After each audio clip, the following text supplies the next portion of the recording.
Gibbs free energy. सबसे पहले मैं आपको कुछ ज़रूरी कंसेप्ट सिखाता हूँ, जैसे एंट्रोपी। हम जानते हैं कि एंट्रोपी सिस्टम के डिसऑर्डर का अंदाज़ा लगाती है। मसलन एक बंद कंटेनर में गैस पार्टिकल्स को देखें। अब मैं इस कंटेनर का ढक्कन उठाता हूँ। इसके नतीजे में गैस पार्टिकल हर तरफ फैल जाते हैं। हम जानते हैं कि ये पार्टिकल किसी एक्सटर्नल मदद के बगैर फैलते हैं। ये एक स्पॉन्टेनियस प्रोसेस है। दूसरा, हम देखते हैं कि इस कंटेनर में पार्टिकल कम डिसऑर्डर है, जबकि दूसरे कंटेनर में ज़्यादा डिसऑर्डर है। हम पहले ही जान चुके हैं कि एंट्रोपी डिसऑर्डर को नापती है। यह डिसऑर्डर का दर्जा कम है, इसलिए इसकी एंट्रोपी एस भी कम है, जबकि दूसरे केस में डिसऑर्डर का दर्जा ज़्यादा है, इसलिए इसकी एंट्रोपी ज़्यादा है, या फिर इसकी एंट्रोपी एस पॉजिटिव है। इस कंसेप्ट का नतीजा ये है कि अगर एंट्रोपी बढ़ रही हो या पॉजिटिव हो तो ये एक स्पॉन्टेनियस प्रोसेस है। अब समझते हैं कि एंथैल्पी क्या है। इस गर्म पानी को देखें जो इस बीकर में है। हम जानते हैं कि वक्त के साथ ये गर्म पानी अपनी हीट सराउंडिंग्स में रिलीज करता है। गर्म पानी अपनी हीट इसलिए रिलीज करता है कि वो स्टेबिलिटी हासिल कर सके। हम जानते हैं कि जब कोई सिस्टम अपनी हीट सराउंडिंग में रिलीज करता है तो उसका एंथैल्पी चेंज डेल नेगेटिव होता है, और ये एक एक्सोथर्मिक प्रोसेस है। ये भी एक स्पॉन्टेनियस प्रोसेस है। इसलिए हम कंक्लूड करते हैं कि अगर एंथैल्पी चेंज नेगेटिव हो तो ये एक स्पॉन्टेनियस प्रोसेस है। अब तीसरा कंसेप्ट समझते हैं कि टेम्परेचर का स्पॉन्टेनियस प्रोसेस पर क्या असर होता है। आप इस मेल्टिंग आइस को देखें। हम जानते हैं कि आइस का पिघलना यानी मेल्ट होना एक स्पॉन्टेनियस प्रोसेस है। अगर मैं इस पिघलते हुए आइस में हीट ऐड करूं तो ये और जल्दी पिघल जाएगा। इसलिए हम कंक्लूड करते हैं कि अगर हम टेम्परेचर बढ़ाते हैं तो स्पॉन्टेनियस प्रोसेस का रेट या तो बढ़ता है या कम होता है। अब तक हम ये समझ चुके हैं कि कोई भी spontaneous process enthalpy change del H, entropy del S और टेम्परेचर टी से मुतासर होता है। ये तीन वेरिएबल किसी भी स्पॉन्टेनियस प्रोसेस को समझने के लिए ज़रूरी है। अब यहाँ एक बड़ी प्रॉब्लम है। मसलन इस मेल्टिंग आइस को देखें। हम जानते हैं कि ये मेल्टिंग आइस सराउंडिंग से हीट एब्जॉर्ब करती है, और ये एक एंडोथर्मिक प्रोसेस है। पहले ये कहा गया है कि एंडोथर्मिक प्रोसेस में enthalpy change del H positive होता है। इसी वजह से हम ये कंक्लूड करते हैं अगर डेल एच पॉजिटिव हो तो प्रोसेस स्पॉन्टेनियस होगा। वेट अ मिनट, अब यहाँ पर एक मसला है। हमने पहले सीखा था कि अगर डेल एच निगेटिव हो तो प्रोसेस स्पॉन्टेनियस होगा। अब ये कैसे हो सकता है कि डेल एच पॉजिटिव है लेकिन प्रोसेस फिर भी स्पॉन्टेनियस है।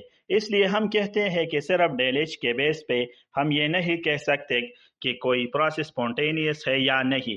डेल एच अकेला या ये डिसाइड नहीं कर सकता कि प्रोसेस स्पॉन्टेनियस है या नहीं, इसलिए हम इसको क्रॉस करते हैं। फिर सवाल ये उठता है कि कैसे पता चलेगा कि प्रोसेस स्पॉन्टेनियस है। यहाँ गिब्स बाबा का जिक्र होता है। गिब्स बाबा ने डेल एच टेम्परेचर और एंट्रोपी डेल एस को मिक्स किया और एक फार्मूला बनाया, del H minus T del S. इस फार्मूला को गिब्स फ्री एनर्जी कहा जाता है और इसको डेल जी से रिप्रेजेंट किया जाता है।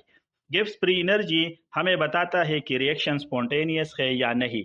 अब ये याद रखो, अगर डेल जी लेस देन जीरो है यानी नेगेटिव हो तो प्रोसेस स्पॉन्टेनियस होगा। अगर डेल जी ग्रेटर देन जीरो हो यानी पॉजिटिव हो तो प्रोसेस नॉन स्पॉन्टेनियस होगा, और अगर डेल जी जीरो के बराबर हो तो सिस्टम इक्विलिब्रियम में होगा। एक नमूनक भी दिया गया है जो याद रखने के लिए हेल्पफुल है। Get high testing score. इसका मतलब ये है कि गिब्स फ्री एनर्जी के मदद से हम ये जान सकते हैं कि रिएक्शन स्पॉन्टेनियस है या नहीं। अब हम कुछ इंपॉर्टेंट पॉइंट को डिस्कस करते हैं। अगर डेल जी निगेटिव हो तो प्रोसेस स्पॉन्टेनियस है, अगर डेल जी पॉजिटिव हो तो प्रोसेस नॉन स्पॉन्टेनियस है, और अगर डेल जी जीरो हो तो प्रोसेस इक्विलिब्रियम में है। जब डेल जी निगेटिव हो यानी एक्सोथर्मिक प्रोसेस हो जिसमें हीट सराउंडिंग को रिलीज होती है तो ये प्रोसेस आमतौर पर स्पॉन्टेनियस होती है। इसी तरह ये क्लियर होता है कि डेल एच और डेल एस अकेले ये डिसाइड नहीं कर सकते कि रिएक्शन स्पॉन्टेनियस है या नहीं, बल्कि डेल जी का वैल्यू ये बताता है। जब हम रेंडमनेस या डिसऑर्डर का जिक्र करते हैं तो गैसेस के मॉलिक्यूल में डिसऑर्डर बढ़ता है, इसलिए डेल एच पॉजिटिव होता है। हम ये भी जानते हैं कि डेल जी का फार्मूला है del G is equal to del H minus T del S. यहाँ पर डेल एच निगेटिव है और डेल एस पॉजिटिव है। नेगेटिव और पॉजिटिव का रिजल्ट नेगेटिव होता है, इसलिए डेल जी नेगेटिव होगा। अब अगर हम दो नेगेटिव नंबर्स को ऐड करें तो रिजल्ट हमेशा नेगेटिव आता है। इसी तरह जब डेल एच नेगेटिव हो और डेल एस पॉजिटिव हो तो प्रोसेस स्पॉन्टेनियस होता है, यानी वो अपने आप से होता है। फिर हम देखते हैं कि अगर डेल एच पॉजिटिव हो और डेल एस नेगेटिव हो तो डेल जी का फार्मूला सेम रहेगा, del G is equal to del H minus T del S. इस दफा डेल एच पॉजिटिव है और डेल एस नेगेटिव है। नेगेटिव को माइनस करने पर पॉजिटिव रिजल्ट आता है, यानी डेल एच पॉजिटिव और डेल एस नेगेटिव को ऐड करने पर डेल जी पॉजिटिव होगा, जो कि नॉन स्पॉन्टेनियस प्रोसेस की निशानी है। आखिर में हम करते हैं जो कम्पिटिटिव एग्जाम में आता है। सवाल ये है कि कौन सा प्रोसेस हर टेम्परेचर पर स्पॉन्टेनियस होगा। ऑप्शन है A del H greater than zero और del S less than zero, B del H less than zero और del S greater than zero, C del H less than zero और del S be less than zero, D del H greater than zero और del S greater than zero. सही जवाब option B है, क्योंकि जब del H negative हो और del S positive हो तो डेल जी निगेटिव होगा और प्रोसेस हर टेम्परेचर पर स्पॉन्टेनियस होगा। अगर डेल जी की वैल्यू निगेटिव हो तो ये स्पॉन्टेनियस प्रोसेस होता है, और अगर डेल जी की वैल्यू पॉजिटिव हो तो ये नॉन स्पॉन्टेनियस प्रोसेस होता है। हम जानते हैं कि स्पॉन्टेनियस प्रोसेस में डेल जी जीरो से कम होता है।